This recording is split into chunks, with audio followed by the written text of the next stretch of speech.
ဟုတ်လားကျမကြီးကမကောင်းရတဲ့ကြားတယ်ရာဟုကလည်းဝင်းနေတယ်အမ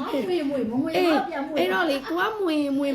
ကိုမွေမှာဆိုတော့ဘလို့လုံးနဲ့ကျမကြီးကမကောင်းတော့စကားချောင်းနေရလဲစိုးသိလားအဲ့တော့အခုကြည်လာမွေပြန်တာကြည့်အောင်ကိုစားရပစ္စည်းနဲ့ဒီဇိုင်းပစ္စည်းနဲ့ပင်ဟာကောင်းလဲဆိုကျမဘယ်လိုလုပ်ဖြေလို့ရမလဲဟုတ်လား screenshot တွေ recording တွေထိုင်းဝင်ကြီးကျုပ်တော့မှာ recording တစ်ပေါက်ရှမ်းတောက်ပြီးတော့မှအခုထွက်လိုက်ရပြီလေ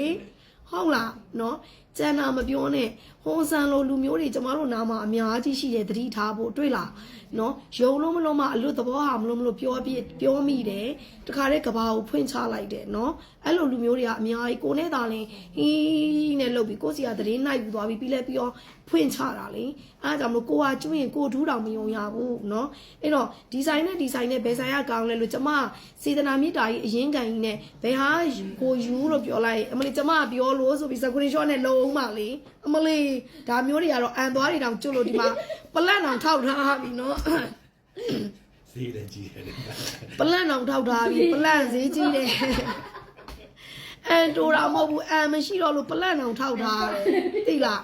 အမလေးမွေလိုက်တဲ့ຢာဟုနော်နင်းတိုင်းရင်းနဲ့သိလားလူစိုးတွေအဲ့တော့ကျမတို့ကဟိုဆန်လိုလူမျိုးတွေကြောက်ရတယ်လို့အနားမှာနော်တွေ့လားထိုင်းဝင်ကြီးကျုပ်တောင်ထွက်လိုက်ရပြီနော်တခါတည်းတော်ကီတစ်ပေါက်ရှမ်းတောင်းနေလေနော် recording တစ်ပေါက်နဲ့မိလိုက်တာအဲ့တော့ကျမတို့ကတယ်လီဖုန်းနဲ့ပြောလဲနင့်ယုံလို့ပြောတာနော်လို့မပြောရဲတော့ဘူးအခုကလေသိလား screen shot နဲ့လည်းအတင်းမတုတ်ရဲတော့ဘူးအဲ့လိုဖြစ်သွားတာသိလားနော်အဲ့လိုချစ်ပုံတွေကအဲ့လိုတွေပါဆိုမှနော်